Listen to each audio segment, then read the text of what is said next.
interactive, real-time fishing mobile application by which two players can play against each other anywhere in the world. They play for fish coins to move up the leaderboard in their region to be able to win some prizes. Let's take a look. Whenever you go fishing, all you do is open up the Fish Coin app. Make sure you have enough fish coins in your Fish Coin wallet. If not, you can choose from any of the Fish Coin packages. Once you've done this, you can click on Active Maps and search for any active players anywhere in the world. You can click on them to see their profile and stats. From here, you can send them a game request. Now all you need to do is set up the game. Choose how many fish coins you want to play for, then send request. This will notify the player with a sound, and that player can choose to accept or decline the game request. The player accepted, and now you have a 1 hour fishing competition between each other for the Fish Coin prize pot. When you catch a fish, take a picture of that fish, and this will give you a fish score in Fish Coins, and a bonus for small, medium or large. The opponent will get a notification whenever a fish has been caught. All fish caught during the game are scored accordingly. The last 10 minutes of the game, all fish scores are worth double fish coins. At the end of the game, the player with the most fish coin score wins the prize pot.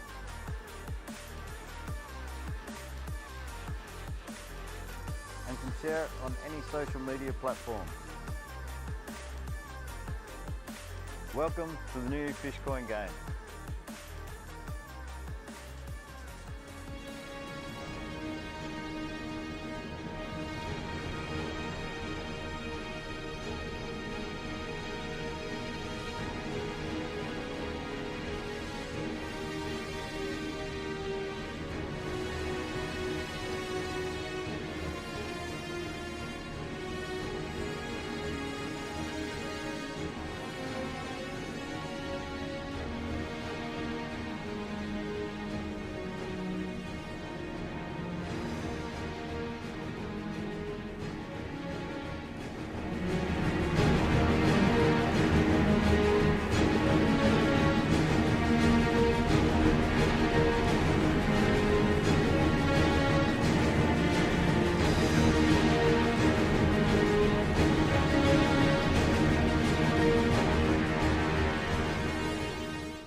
Alright, g'day guys, welcome back to Fly Fish Live. Today we've got the double header. It's going to be a lot of fun. We've got first up is Andrew SLOAN up against Sean Maher. So Northern Ireland versus southern part of Ireland. It's going to be an absolute ripper. Don't forget to hit the like on our socials and also subscribe on the YouTube channel if you haven't already. Let's take a look at the matchups after round one. So Mark Driver overcome against Dave O'Donovan, which sits him in. He will be playing against the winner of our second match from today, which was between Peter Driver and David Coughlin. So make sure you stick around for that match. So the first game, there was 40 versus 32 fish caught, and whoever loses this match, their goal is to try and get 32 or more fish to try and knock Dave O'Donovan out of the running to make it through to the next round. So stick around for the next game, Peter Driver versus David Coughlin. But today we have a special guest all the way from the land down under, the Aussies' favourite. We've got Tom Jarman. Let's cross to Tom now. G'day, Tom. How are you, bud? Hey, Good, Josh. How are you going? Good, man. It's great to have you back on the show, buddy. And how's your fishing going over there? It's good. It's good. It's busy. It's a nice time of year to fish. Everyone's squeezing in their last little bit before the season closes and the rivers close, but still some lake fishing, but nothing as good as what these guys will have today, I don't think. Nice. All right, we're going to get this match straight underway. We'll cross over to Andrew Sloan up there in Northern Ireland. So if we cross over to Andrew Sloan, Andrew, are you there, mate? Yes, I'm indeed. How are you, Josh? Good, buddy. How's the conditions there at the moment? Oh, it's fared up with a bit of a weather front moved through this morning, so it's cleared with blue skies, sun shining. So we're not too bad. We're lucky enough. Oh, nice. Cool. Well, have you got any numbers in your head that you're aiming for? I don't know. We'll see. We'll take it as it comes. It's not my first, second, or third choice river, so it's just a sort of. We've had water at the start of the week and more water this morning, so I'm sort of limited to where it could go. So I'm on a smaller river, local to me, so we'll see how we get on. There's a few fish about it, but we'll know better. We'll know better after 60 minutes. Nice. All right, mate. We'll let you go and get ready, and we'll head across to Shawnee. Let's head to Sean. You there, mate? You Sean? Yeah, here, Josh. How are you, mate? How's the conditions there in Southern Ireland? That's it, yeah. We're down in Tipperary. We're in the Cash and Gold and Tipperary waters.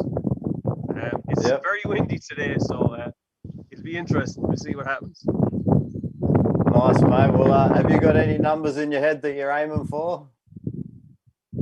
No, I'm afraid not. I think the wind will dictate that. Okay. Awesome. Well, cool, mate. We'll let you head off and get ready as well. And we'll come back to you very shortly. Let's take a look at our sponsors. Sponsors for today, we've got Piscari Fly, Syndicate EU, we have Gibflix and Meander Fly Co. So make sure you check these guys out on their social media and their website. These guys help this game come to life. So check them out. All right, let's cross back down to the competitors. All right, how are the competitors? Are we ready? We've lost Shawnee there. Sean's camera. No. Are you there, Sean? There we go. Nice. All right. So are you guys ready? I'll count down from 5, and then the siren will go, and away we go. Okay with the wind. All right. We ready? 5, 4, 3, 2, 1, and go. Go. All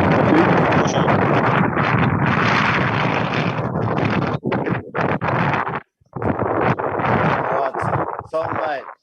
How's things look? Your first impression. Where would you like to be fishing? Look, it's hard to know not knowing the rivers, but what I will say, I mean, we might know very soon. I mean, they've already got their nets out, so they're expecting to catch them quickly. But I mean, wind is never good. Wind makes fishing hard. So as soon as you have windy conditions, you know your numbers are going to drop. So that is going to be Sean's. Yeah, there you go. Andrew lost on there, I think. Fish in the net for Shawnee. Shawnee's on the board. That's good. I mean, wind just makes it hard. Look, that's the bottom line. So if I could have either conditions calm or windy, I'd definitely have the calm conditions. But, you know, as Andrew said, he said it's not his pick of the rivers, so maybe a little tougher for him.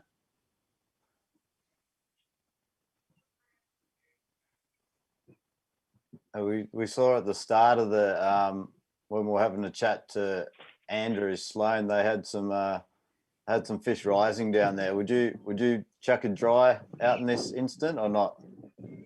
Yeah, it's a hard one. We talked about that before we went live here.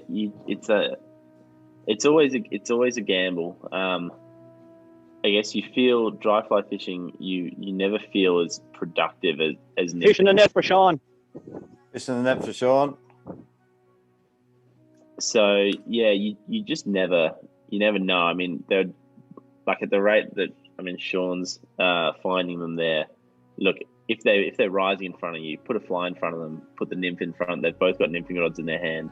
See if they'll eat it. If not, then you can change. But they both look pretty confident that they will catch them nymphing, and that's their.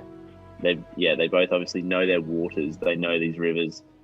So yeah, they've pretty much doubled down on nymphing today.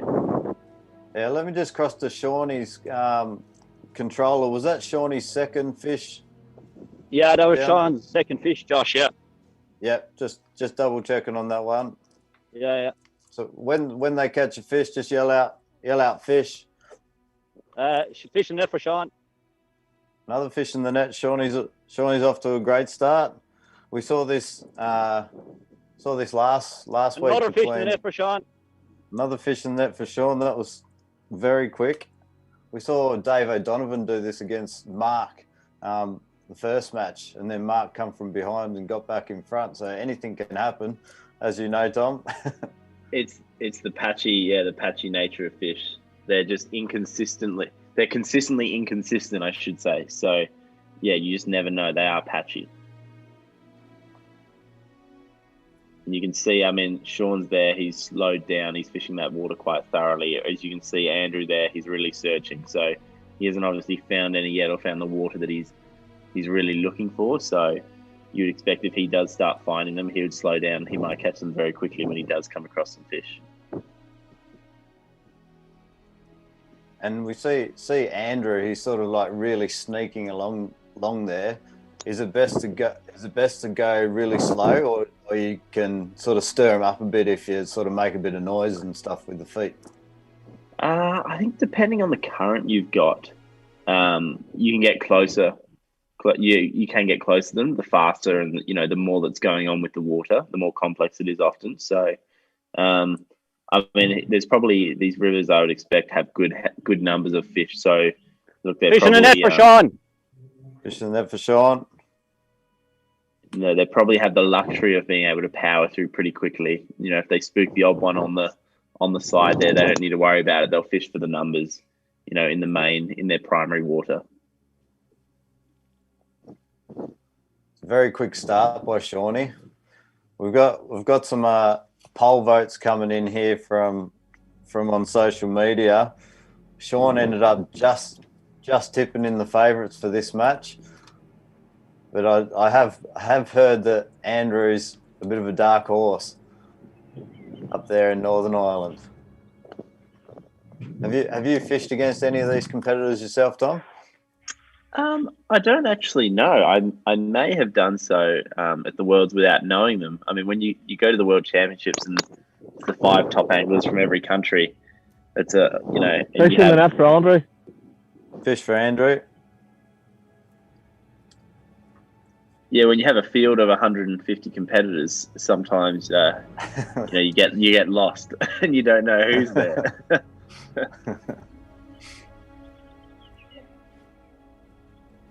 Do you ever fish? Okay. Sorry, I was just going to say. Fish in the net for Sean. Fish for Shawnee. Shawnee's off to a flyer. Do you, Tom, always fish upstream when you're river fishing? Yeah, so no is the answer. That again, it depends on the water. Typically, on the bigger, if you have big water, or if you have large expanses of water or a large beat, you need to cover and you need to find. Fish in the net for Andrew. Fish for Andrew. Fishing downstream is a very good way to go. I look back at the Worlds in Slovakia and fishing the Orovar for grayling. That's how a lot of us fish to find our fish.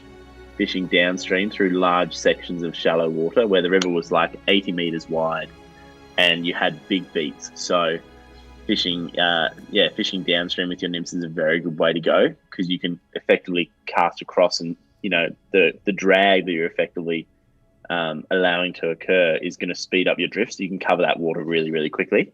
But the risk with fishing downstream is that you're going to lose more fish typically. And miss them. So if you don't have lots of fish to work with, it's a lot safer, fishing up to them because you're striking and pulling the flies into them and down into them. So In that, Yeah, in I that mean, the, case, do you strike a bit slower? Do you wait that extra second, or? it's hard because by the time when a fish eats a nymph, by the time you feel it, he's had it. So Yeah.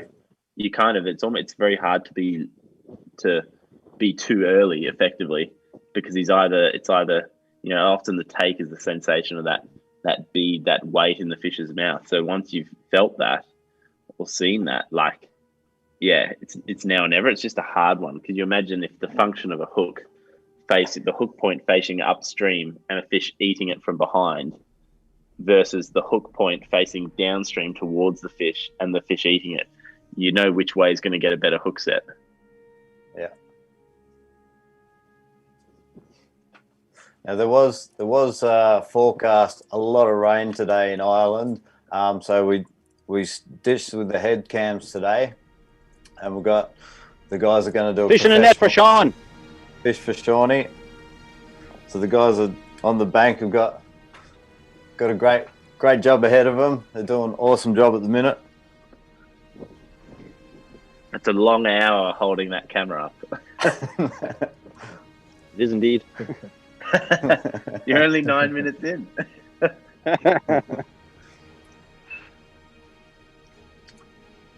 And we didn't introduce the cameraman, so we've got on Shawnee's controller cameraman. Name again? Kevin Lappert. Kevin. So we've got Kevin there and Shawnee's. Kev, do you know Shawnee's setup? What he's using? Is it He's basically using 2 3mm nymphs, 2 3mm hare's ears. Yeah. And he's he's sticking. Yeah. If we cross to Andrew, I believe it's Mark Sloan on the end of Andrew's camera. Well, how's things? Nice. Are you a bit nervous about your match tomorrow, mate? A wee bit. Maybe just after that rain this morning, I might change things. Might just pull the river up a wee bit, but should be all right. Nice. Do you know Andrew's setup he's got? Is it 2 nymphs? Yeah, setup? he's just fishing the double nymph, just 2.8 on a 2.5, I think. Just a Frenchie and an olive nymph, I think.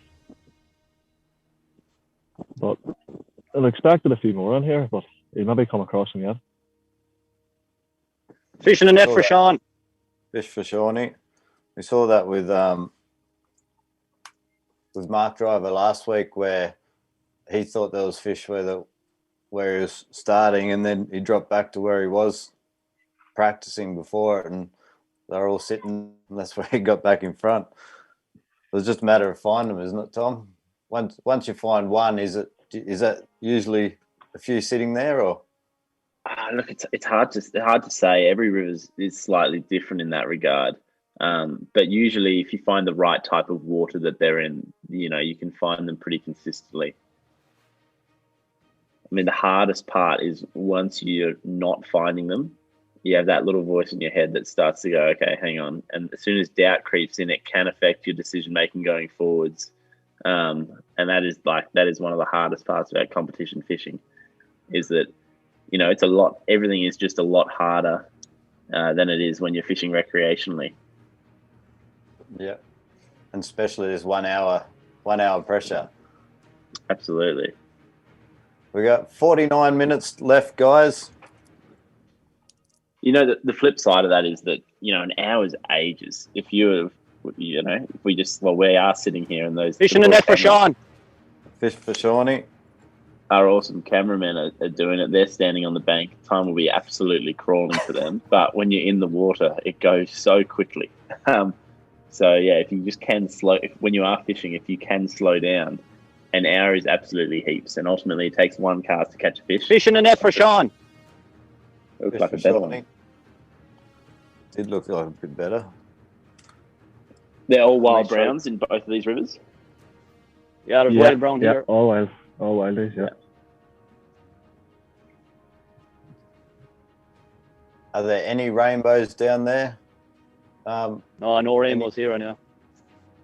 No, just a few, maybe escapees if they get out of the fish farm.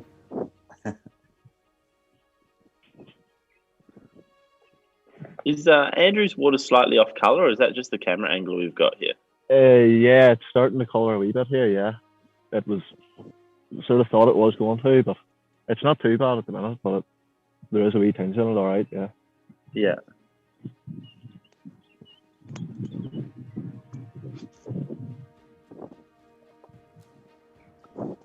Would you rather, Tom, fishing in water that's flowing like Shawnee's water looks like it's flowing a bit faster than Andrew's? Are you more inclined to fish water that's running a bit faster?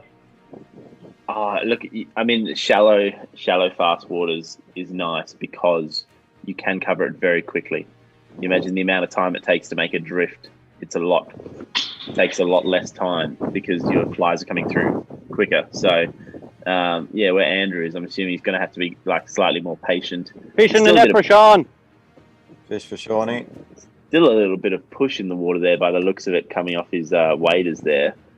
But, when you are fishing in slightly deeper water, you've got that, the fly has to sink to depth, then it has to get the drift.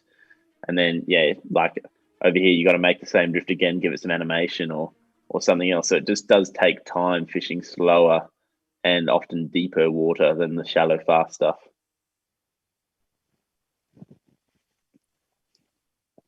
Amazing countryside over there. She's green. It's so green. As you know, over here in Australia, our green is like a very dull eucalyptus-y off green. It's not the same. It doesn't have that vibrant color to it.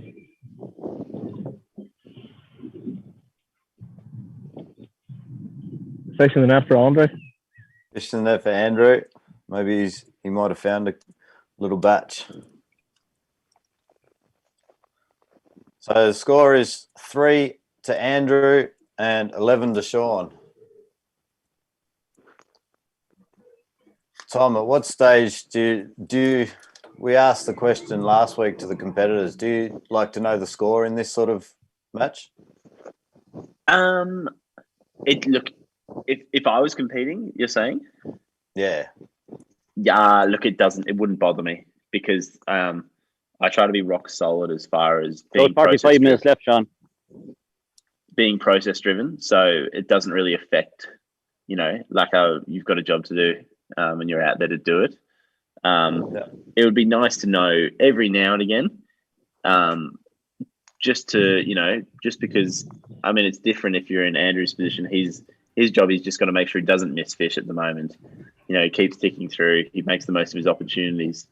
But yeah, it's hard. But look, they both know what they've got to do, and all they can do is go out, execute as best they can, fish cleanly, not miss opportunities. They can't really control what the other person's doing. So I think, the scoring, they've just got to go to work, and what'll happen will happen. If we cross down to Mark, you there, Mark? Yeah. What size nymph rods Andrew on? He's just using a 10. Fishing the net for Sean. Fish for Sean. 10-foot 2-weight, was it? Yeah. And Tom, what sort of rods do you sort of like to use in rivers like this? Do you have a preference over a 10 or 11 foot or 9 foot? I love a 10-foot 6 3-weight. That's my happy place when I'm fishing a single nymph or fishing particularly fine tippet down 0.09 and below. I'll go to a 10-foot 2-weight. I do like an 11-footer at times as well, 11-foot 3-weight as well. So you got to get a feel for, ultimately, your rod is your shock absorber and your tool for delivering the fly. So depending on what your fish size is, and can you get the right control and for the technique you're fishing. And you got him? After Andre. Yeah. Catch. Fishing the net for Sean. Fish for Shawnee. I mean, 10-foot 2-weight obviously perfect. Yeah. Yep, gotcha. 10 foot 2 weight's perfect. Because you imagine if he was fishing any heavier than that, it would be very hard to manage those small fish. Yeah. Yeah, so you do want that, bit of give in your rod to kind of keep them in the water as best you can. So you're not, launching them off onto the bank or anything if they're small.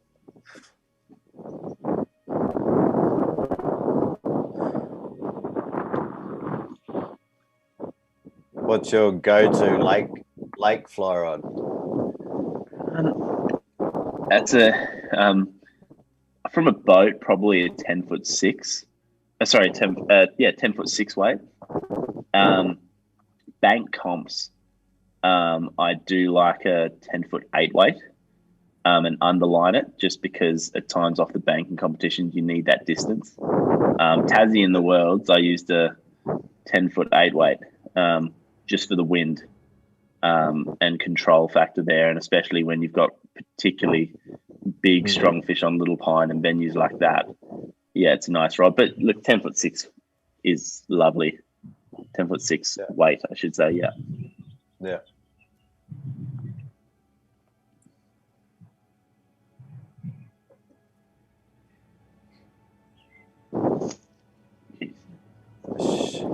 Shawnee's got a nice little lead here at the minute.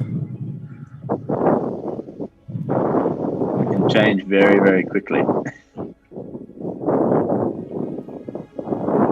Fishing it after Andrew. Fish for Andrew.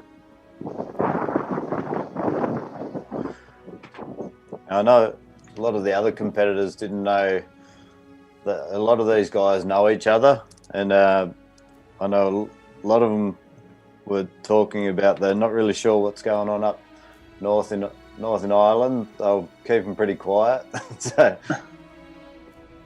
No, we were getting good practice, but the river's got a bit of water, and sort of a lot of just go to fish these local rivers. They're not maybe not just as many fish, but it can be. Fishing enough on it. Fish for Andrew. So the score is 6-13. 6 to Andrew, 13 to Shawnee. I wouldn't have thought you Northern Islanders and the Islanders would have got along that well. Isn't there quite a big distance between you guys as well? Like geographically? Fishing the net for Sean, yeah. Fish for Shawnee. Fish there, lads, for Sean.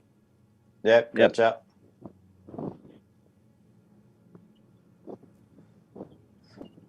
If we're looking at Andrew here, Tom, see that big rock over the other side, and we see a nice little stream coming off that. The fish sort of tend to sit in behind big rocks like that. Is that what you're looking for in these rivers, or? Yeah, like it sometimes. I mean, it doesn't look like there's much push. Absolutely, the more water that's coming down there, that seam would be absolutely perfect to fish, because that is the break in the current. It looks quite low and skinny, so they may well just be out in the open in the middle because they don't need the break from the current. They want to be, they want to be out and about effectively. But look, structure is good. It's the key. It's sometimes anything that is different is helpful. Like, yeah.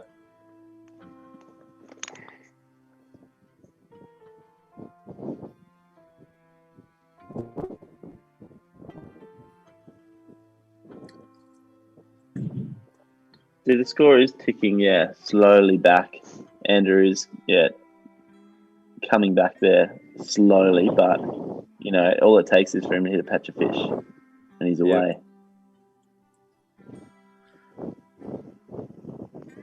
The winner of this game will come up and play the highest losing competitor after round one. Is there an odd number of matches, are there? Yeah, so there's not odd number. Well, there's 10 competitors, and there was 5 matches in the first round. So then we're bringing through the person with the most fish from any of the losing games. So how many? That's going. So what's the total to beat at the moment? 32. 32. So if whoever loses this match, if they can get 32 or more, if they equal Dave O'Donovan's 32, their first fish have to catch under 25 seconds because Dave caught it in the net 25 seconds at the start of the match. So, which I think these competitors didn't. So they'd have to catch 33 plus fish to knock Dave out. But the winner And then could there's go all the through. there's the other matches Yeah. as well, isn't there? Yeah. Yeah, so we got up next. We've got Peter Driver up against David Coughlin. That's going to be an interesting one. And tomorrow we've got Tom O'Connor up against Mark, who's the cameraman today, and then Tom Beecher, who will come up against Danny Sizik from the USA, which not many people know anything about Danny, and I think everyone's waiting to see how he goes.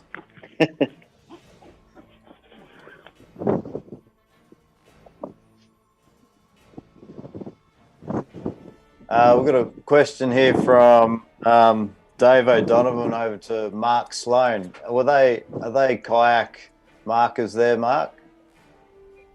In the middle of the river? No, I haven't seen any, but No, it would only be if the river. The poles in the middle of the river. Yeah. Fishing the net for Andrew. Fish for Andrew. Yeah, the canoe poles, yeah. There's plenty of flies stuck in the ropes holding them up, I would say. You probably fill a box. Yeah, so obviously that's what those boulders have been seeded there for the course, I'm assuming. Yeah.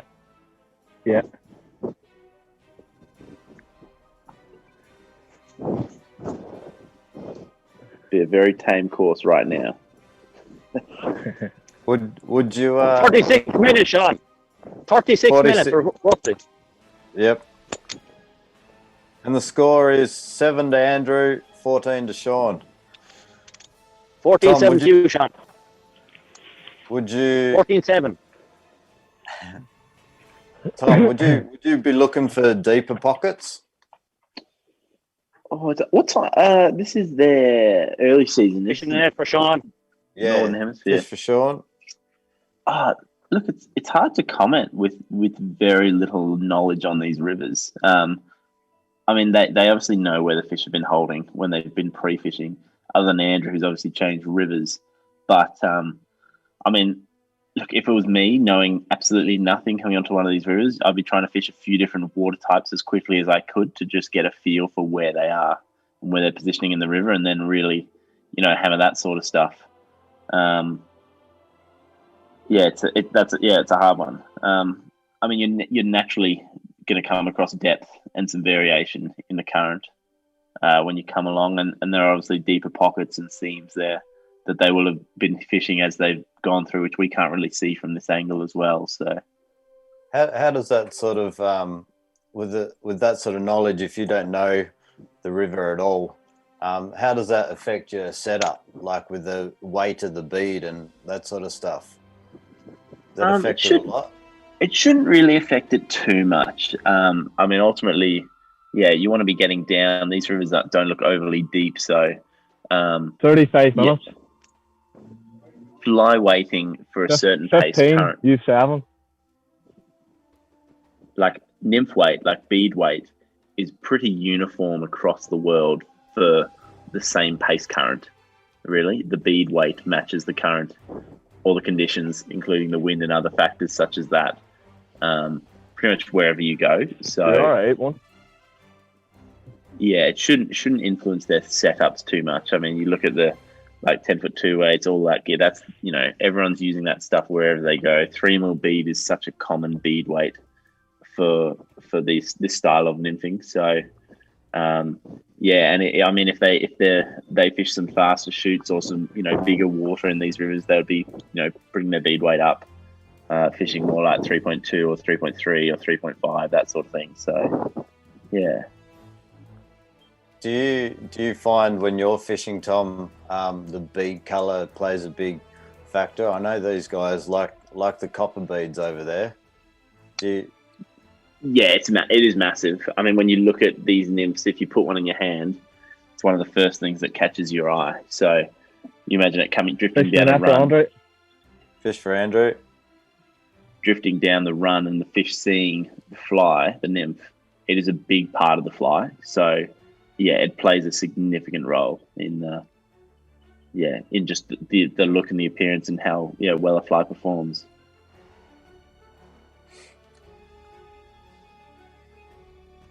Copper is like the classic, consistent.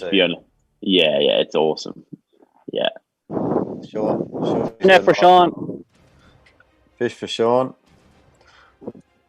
16 to Sean. 8 to Andrew.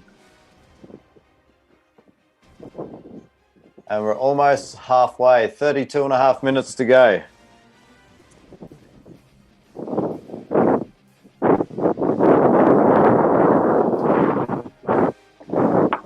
Looks like Andrew's got a bit more faster up in front of him. You suggest that might hold a few more fish, Tom? I hope so, for us and the viewers' sake. It should. Yeah, hopefully it will. It's a nice change up. So yeah, skinny though. It's very skinny. Fish in the net for Andre. Fish for Andrew.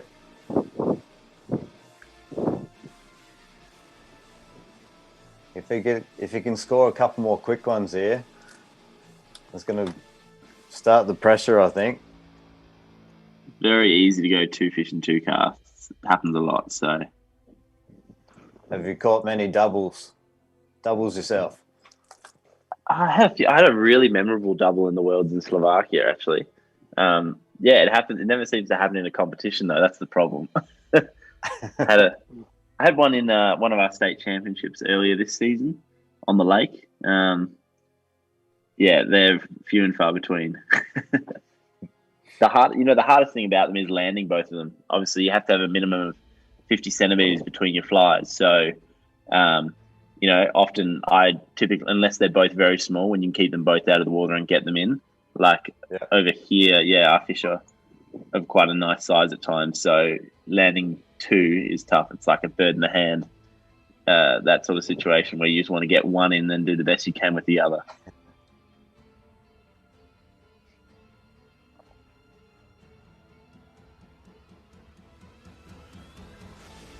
In that situation, would you try and land the point fly fish first, or the? I think the first one I could get a shot at. Yeah. Typically, if you can get the bigger one, if all things are equal, if you get the bigger one, then getting the smaller one afterwards is easier because he's less likely to do much. He's not going to he doesn't have the power that the bigger one does, so he's not going to break your tippet or any of that. Actually, funny you say that. I was one of the YouTube videos I was filming. I did get a double header in there. Actually, I was just remembering about a month ago, and I was fishing a nymph below a dry, and the fish ate the dry and the nymph simultaneously, and I managed to get them both. Yeah, and the bigger one was on the top, so that made it easier. It was net the big one and then lift the small one in afterwards. Yeah. And so those who want to check out your YouTube channel is Tom Jarman Fishing. Is that correct? That's 100%. Got some good little tips on there. I've been watching. You frequent the channel, do you? Yeah, I give it a little browse every now and then, mate. Fish in the net for Andre. Fish for Andrew. He's got a double. He's up to double figures now. Slowly dragging him in. Yeah, he's got nice water ahead of him too. Like, it looks pleasant to fish as well. And he's at least, this water looks like, it looks from where I'm sitting more interesting. Like, you've at least got somewhere to focus and target on. Where he started, he just kind of had to fish blind through an expansive flat. Fishing in there for Sean. Is that one for each or just Fish for Sean? One for each, yeah. One for Andre, yeah. 17, 11. So 11, Andrew, 17 to Sean. Yeah. Sean's, just looking down there, I'm assuming Sean's water, he's got like a combination of gravel and weed there, and he's pretty much picking the pockets. Is that what he's doing there?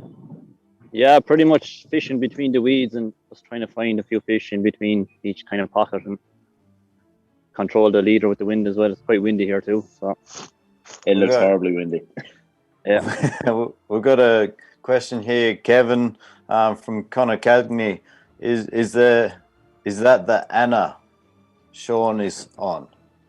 No, it is the River Shore near Camas in Cashel. Yeah.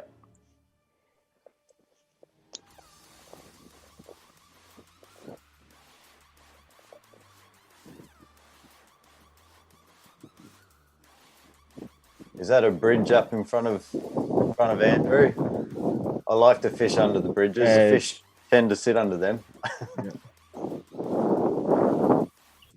Isn't it so funny, the old bridge fish thing? We all remember, we all talk about everyone's like, there's always a bridge fish. Because we always talk about the time we caught that fish at the bridge, but no one ever talks about the time they fished a bridge and didn't catch one.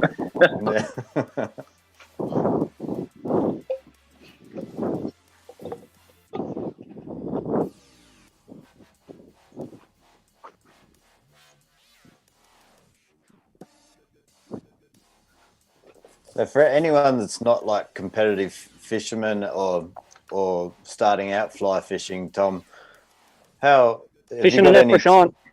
Fish for Shawnee. Have you got any tips for them if they're watching and want to start? Another fish in the net for Sean. 2 quick ones for Shawnee. Come on, Sean. Go on, Josh. Yeah. Fish in the net for Andrew. Fish for Andrew. Look out. Now there's action. So if there's anyone watching that's not into competition fishing or looking to start competition fishing, have you got any tips for them? Like if they're watching this match, how to sort of approach a match or what's the first thing you would do? I think the biggest thing would be don't stress, because ultimately it's fishing, and if you enjoy it, if you fish the way you enjoy fishing, you're going to do pretty well. You're going to be successful at what you do, and I think I see it over here. Fishing a net for Sean. Fish for Shawnee. In Australia, if you become uptight and you feel you impose the pressure of the competition on yourself or anything like that, you don't tend to fish as well or enjoy it. So I think, if you go in with an open mind, remembering that it is still fishing and you're fortunate enough to be out there on the water, you'll just feel more comfortable and you'll fish better as a result. And ultimately, competition fishing is just a great way to learn. It's a great way to learn. It's a great social environment as well. So I would say just absolutely get into it. Go in with a completely open mind. Fish how you like. Listen, ask questions, take things on board, and your fishing will just improve very, very quickly. And just never forget to enjoy it. Fish for Shawnee. Cool. Fish for Sean. Got that one. When did you start, Tom? Like what age? I started comp fishing when I was 15. Yeah, so what's that? 12 years ago now. How long did it take you to get into the Aussie team? Made my first team when I was 18. Nice. 3 years. Yeah. Fishing a net for Sean. Fish for Shawnee. See, when you find them, they can come very, very quickly, as we're seeing there with Sean. And it's hard. I guess it's hard. 24 minutes left, Sean. That wind is putting such a riffle on the top of the river there, but you can see from certain angles. Another fish in the net for Sean. Another fish for Shawnee. You're onto that, Josh. You can actually see, if you look quite hard at his image there, you can see the green of the weed, and then those darker grey pockets. They're like those patches and pockets in between the weed, which he's probably hitting and finding his fish in. So, it's hard. It's very hard. The wind's making it hard to see his water, though. Yeah, we've got a question here from See over that far side there. Fish for Shawnee. There's a couple of res at that far side. Fish for Sean. Yep, got that one. So we've got a question here from Shebrews on Twitch. I think it's Twitch. Does one have to have knowledge of normal fishing before getting into fly fishing? No, I wouldn't say so. Look, ultimately, fly fishing is just a style of fishing. Yeah, it's nothing too fancy. I mean, the gear, it's just it's all slightly different, but fishing is ultimately fishing. So I wouldn't say, you need to fish before getting into fly fishing. I know plenty of people who've gone from, started in fly fishing, loved it, and then done other sorts of fishing as well. So no, definitely not. You can just, dive straight into it. I started out with just spin fishing, and then when I caught my first fish on the fly, that was the end of it. That was game over. Fly fishing was the go. Complete. Was that when feel. Yeah, it is. It's awesome. It simply is awesome. Was that in Tassie? Yeah, that was down in Tassie, Arthur's Lake, Hamill's Killer. Oh, nice. There is a very cool connection. The fact that you're handling the line in your hand, you're holding a rod, then you're holding the line as well. You've just got this awesome connection to the fish. That take as well as you would have imagined. Then it's something you never forget, and it never gets old. We saw 22 minutes, Sean. Yep, and score 12-24. Sean's up. We saw, if we cross to Mark, did we see Andrew lose a fish there? Yeah, he just lost it at the net. So the fish just aren't going that great here now. Are you expecting a few fish up in those faster water just up upstream? Yeah, would have expected him to get a few just there where he is now, but they don't seem to be feeding that great.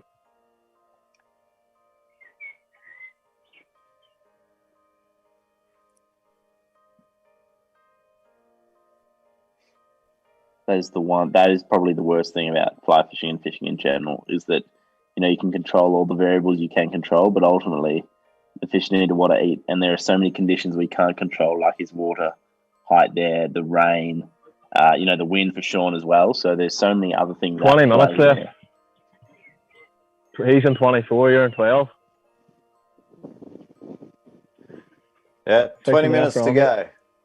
Fish for Andrew. You're all right if you get a few quick ones.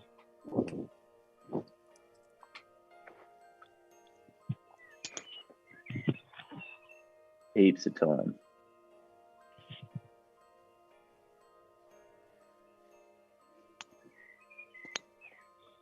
It's a good fish. Fishing after Andrew. Fish for Andrew. He might have found a nice little pocket there. Margin back to 10.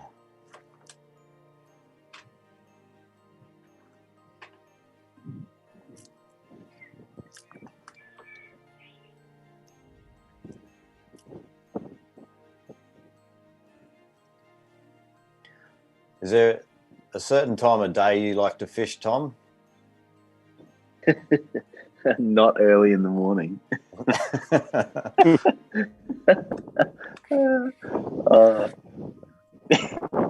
don't like the tailing fish at 5 o'clock in the morning?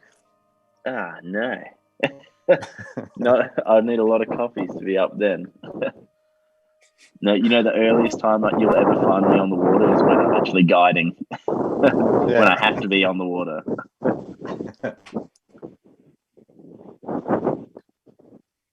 That is a good thing about trout fishing. It can be very much gentleman's hours.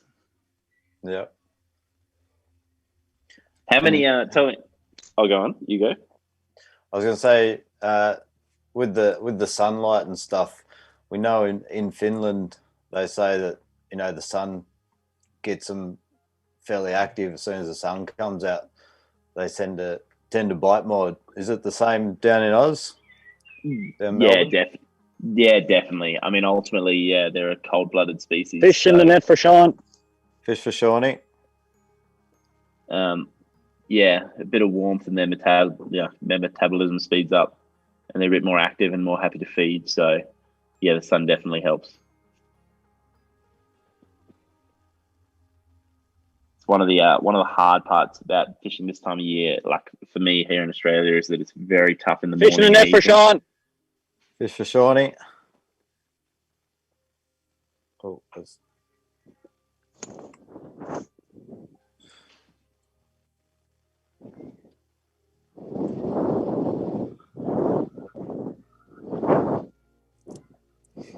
Yeah, what were you coming at?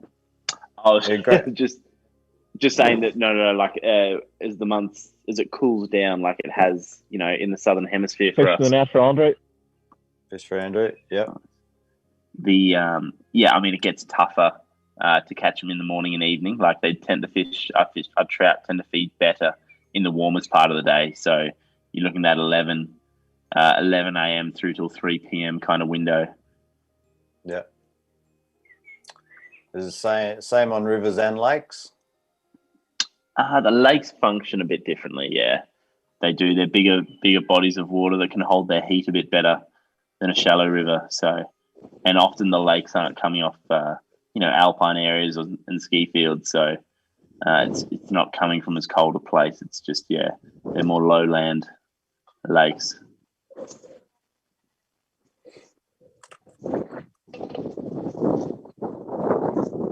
It's another... Still plenty of time for Andrew to get a few back. Just under 17 minutes to go, and 15:26. Shawnee's up.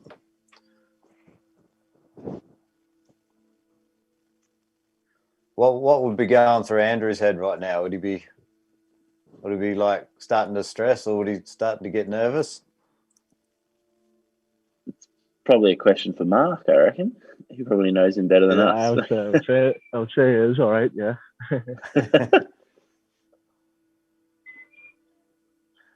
Will we see you fishing this same river tomorrow? Fishing the net for Andre. Fish for Andrew. The same river, just a different section. Yeah. Yeah, I'm not fishing that. You could come to this tomorrow and you get a fish a chuck, that sort of way. It's just that water. I think this morning has just put them off a wee bit. Would this be a typical Northern Ireland river, or is this on the larger side for Northern Ireland? It's probably a wee bit bigger than most. It's the River Bann. It's sort of our local river would be sort of half. Well, not half, just a wee bit less than half the size of it. Yeah. 15 minutes, Sean.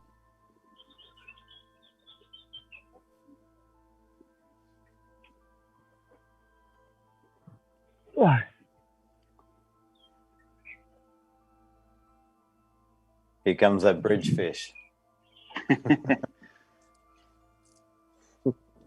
I'm more concerned looking at that little pole hanging down there. It looks like some kayakers had a bit of a run in. Fishing the net for Sean. Fish for Shawnee. Fishing the net for Andre. Fish for Andrew. That looks like a lovely piece of water coming down from the right-hand side of the bridge there, where we picked that fish up. What's the most amount of fish you've caught, Tom, in one spot in trout wise? 5, 10, a rough estimate.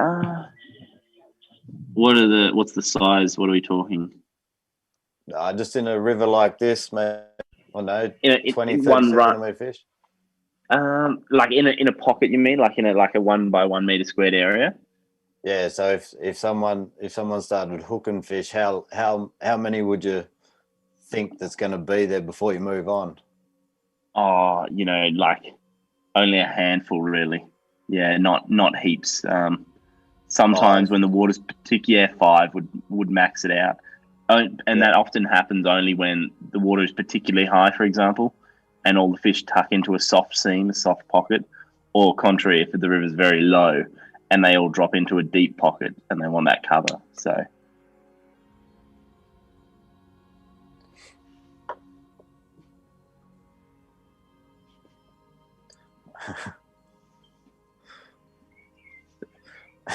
Dave Hempel just came on and sent a message. Tom won't fish until he's been to a coffee shop.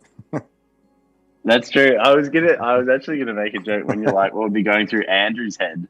I'd be thinking, oh, it's time for a coffee or a beer, depending on what time of day.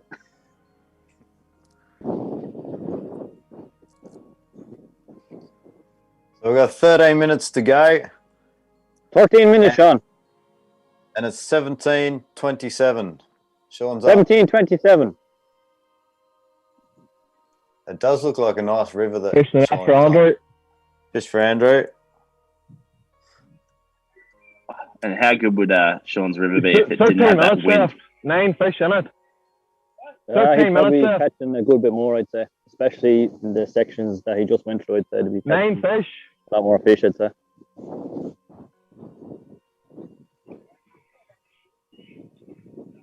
The fish shot and get up into that shallowy water. Brothers starting to work together. Battle of the accents right now. Yeah.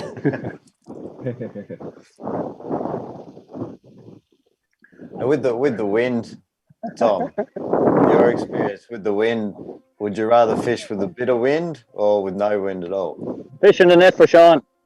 Fish for Shawnee. Oh, look, I'd probably go no wind. Fish for control. Control is key with this style of fishing. Yeah, no wind is lovely.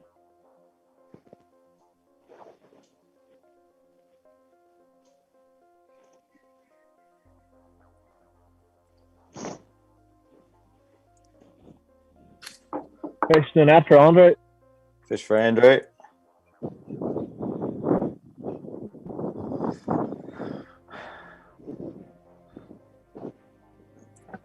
Basically, if Andrew can catch up, or if he doesn't catch up, his aim is to get another 14 fish. 14 fish to knock Dave Donovan out to push through, set the benchmark. But he's still not far away from Sean. Plenty of time, 11 minutes to go, and the score is 19-28. Fish in the net for Andrew. Fish for Andrew. Right, keep going. Is the surge about to happen? He's got to get his skates on. 10 minutes, Sean. Yeah, I don't think he's.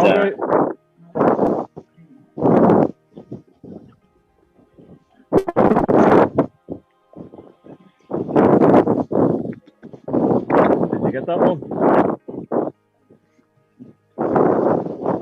That one.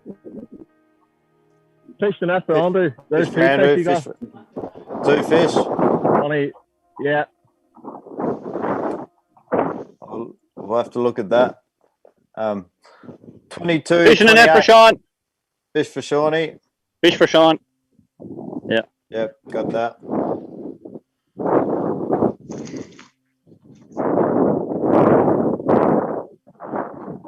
Ten minutes left, you all right?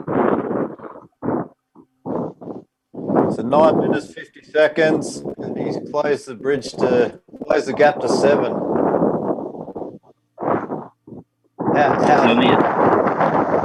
What point of this game, Tom, would you say, okay, I'm not going to change any nips or anything? Fly has to go, or Fish in the net for Andrew. fish for Andrew?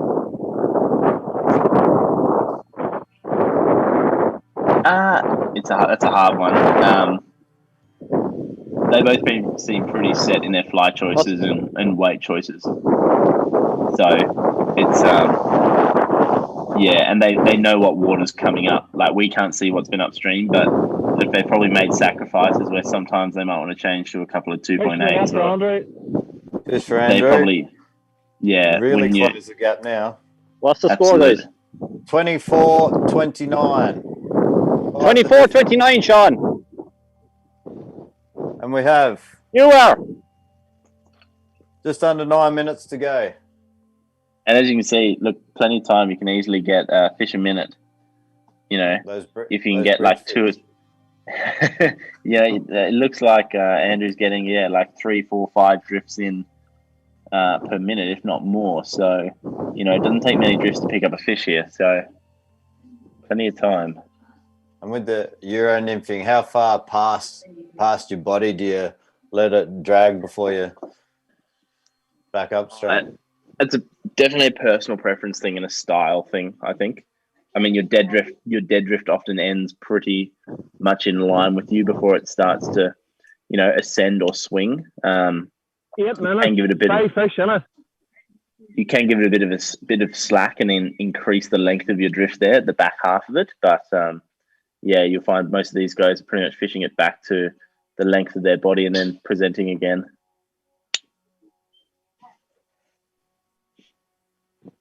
So we've got 7.5 minutes to go. 7.5 minutes.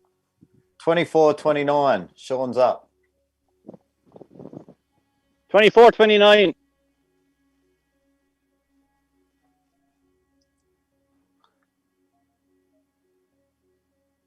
Andrew, you had a real surge there. If you can pick a couple more up with just before Fish in the net for Sean. Fish for Shawnee. That's a big fish. Very important fish, I should say, rather than big fish. Yeah.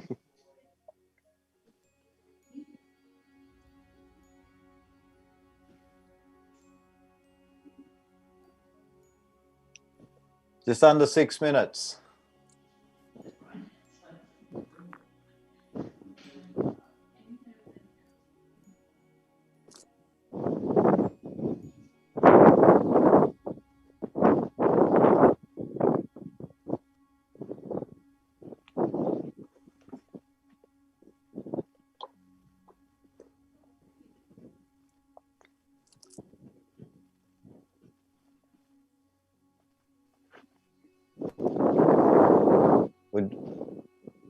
Would you be fishing that pocket over there behind Andrew, Tom? Will you go to that, do you think?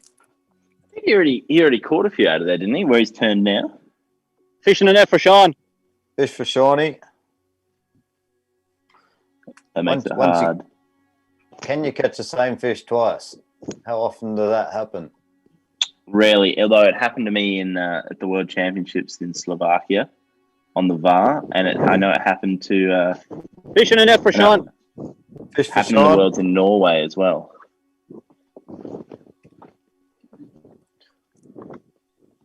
Shawnee 5 minutes, Sean.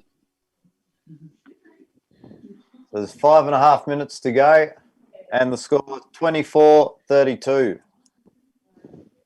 Shawnee, those are pretty important fish, like you said. Just gave him that little bit extra. Fish for Andrew. 25.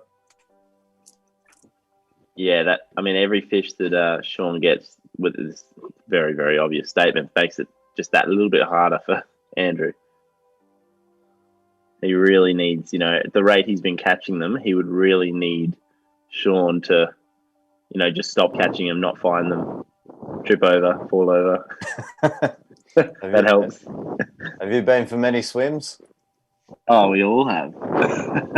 Every day I don't go for a swim in the river is a good day.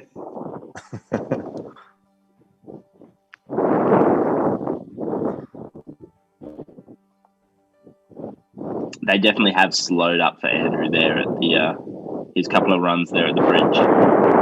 Yeah. He caught them very, very quickly when he got there. Fish in the net for Sean. Fish for Shawnee.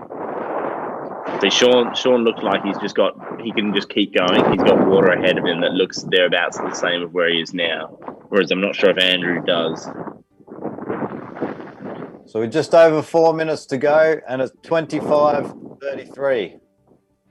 25-33, Sean. The fish tend at the bridge. We're talking about the bridge a lot. At the bridge, the fish tend to sit above the bridge. 4 minutes.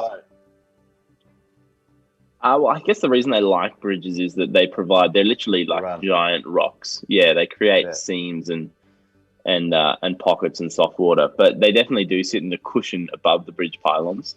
Yeah, because you get that nice little bit of a cushion like you do in front of a rock as well.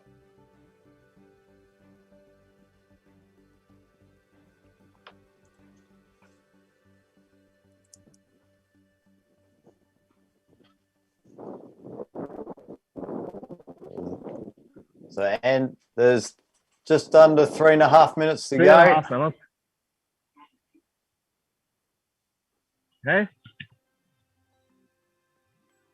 8 fish in it.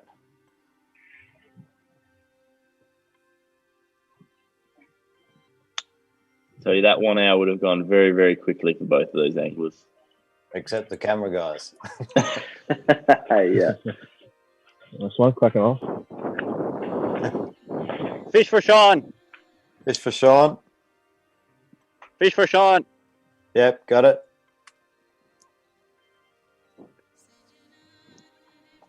You know, if you think about it, if you it depends how many fish he has in his section of river that he can get to. But Andrew, like, really lost a lot of time in the first 10 minutes of his session down that bottom in that flat water, where I think it was that Sean maybe got like 6, 7 fish ahead of him. I think that was like one of the hard parts of this session for Andrew. Yeah, because for, you know, 3/4 of this, for 45 minutes, they've both been fishing. They've both been going fish for fish, essentially. We've got 2 minutes left, guys. 25:34. 2 minutes, Sean. 2 minutes.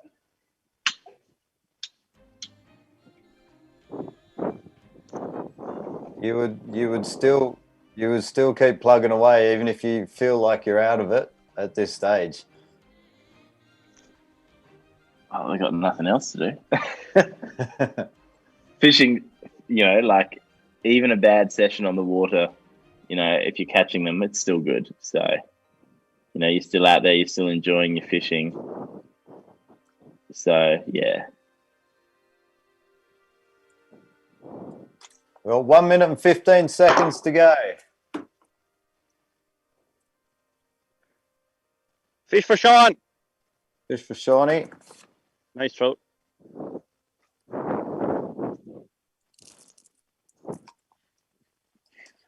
Last minute. Minute left. How good does that run where Andrews look? Yeah.